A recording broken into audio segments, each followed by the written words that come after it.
Assalamualaikum warahmatullahi wabarakatuh. Apa kabar semuanya? Semoga kalian baik-baik saja. Sekarang saya akan membahas tentang kultur cancel ulama akibat kelakuan dekonstruksi. Semoga bermanfaat. Bab pertama, pengertian. Kultur cancel ialah budaya pengenyahan atau praktik penarikan dukungan terhadap seseorang untuk mengecam tindakan yang tidak menyenangkan. Sedangkan dekonstruksi menurut kaidah sastra bisa menyebabkan nihilisme pula menggiring seseorang menjadi skeptik. Proses dekonstruksi menurut saya, pertama, yang awalnya berkata bertindak lurus benar, sesuai fakta dan logika, namun disayangkan yang kedua, sesudah pengikutnya yakin, mulailah dibelokkan kepada yang berbau urban legend atau mitos. Oleh itu, sangat disayangkan jika ulama yang sudah dipercaya memiliki nama, kini dihancurkan oleh perbuatan dan perkataan mereka sendiri. Bab 2. Contoh kasus. Kasus pertama. Setelah bisa membuktikan Habaib itu bukan keturunan Rasulullah, Om Gombol malah bikin perkara. Sebagai anak sastra, sedikitnya saya tahu bahwa Al-Quran itu memiliki gaya bahasa yang luar biasa. Nah, masalahnya Om Gombol ini menyatakan Al-Quran itu gaya bahasanya mirip cerpen. Nauzubillah.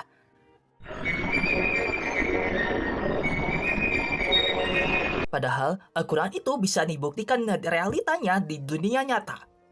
Masalahnya, teori realisme ini bisa bermasalah. Pertama, ada realisme sebagai referensi adaptasi untuk karya fiksi, di mana setting sejarahnya itu tidak berubah, namun kejadian dan karakternya itu hanyalah fiksi semata. Yang kedua, ada realisme seperti buku biografi yang bisa dipertanggungjawabkan data dan faktanya dalam sejarah. Kasus yang kedua, kalau saja Mang Uah merepetisi ujarannya, lalu dilanjutkan dengan pelurusan fakta agama dengan logika agama, agamamu untukmu, agamaku untukku, maka dia tidak akan di culture cancel oleh sebagian masyarakat. Tapi ini akidah. Yang kamu lakukan ke saya itu jahat.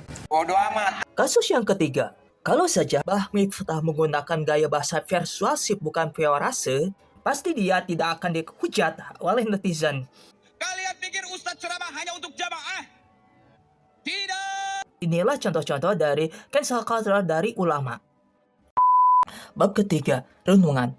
Seharusnya ulama DKM bisa merekatkan umat dengan agama, dengan masjid, bukannya malah menjauhkan umat dari masjid dan agama. Pula jangan jadikan masjid jadi bernuansa teror. Ada suatu kisah, Abdul dengan sepedanya dari pagi hingga siang menuju sore mencari kerja. Dia melewati masjid. Karena malu, dia sholatnya di rumah. Keesokannya, orang-orang DKM menginterogasi Abdul. Apa kamu kenal dengan orang yang menggaya uang di masjid, Abdul? Hah? Maksud Bapak apa ya? Ya, kamu kan terekam sama CCTV melewati masjid. Pak, waktu itu saya sholat di rumah. Saya tidak sholat di masjid. Bohong kamu. Lalu datanglah ketua RW untuk meleraikan kejadian itu. Menurut polisi, pelakunya adalah pelaku tunggal. Lalu, apakah DKM itu meminta maaf kepada Abdul? Ternyata tidak. DKM merasa pemilik masjid. DKM merasa paling berhak uang yang ada di masjid, padahal itu uang umat. Memangnya berapa tahun sih masa jabatan DKM itu? Akhirnya, Abdul tidak mau sholat di tempat rumahnya. Dia trauma, dia memilih sholat di tempat lain. Pada zaman sahabat Rasul, Baitul Mal difungsikan sebagai badan amal untuk menggerakkan memberdayakan roda perekonomian umat yang kekurangan. DKM sebagai bagian dari badan di bawah badan keagamaan pemerintah, bila DKM-nya mampu secara finansial, diharapkan bisa membantu umatnya yang kesusahan untuk bisa berusaha, bukan hanya untuk keluarga DKM saja, tapi juga seperti membantu keluarga korban copet untuk bisa usaha. Oleh itu, oknum ulama jangan hanya sekedar mencari cuan dari umatnya saja. Bab yang keempat, hikmah.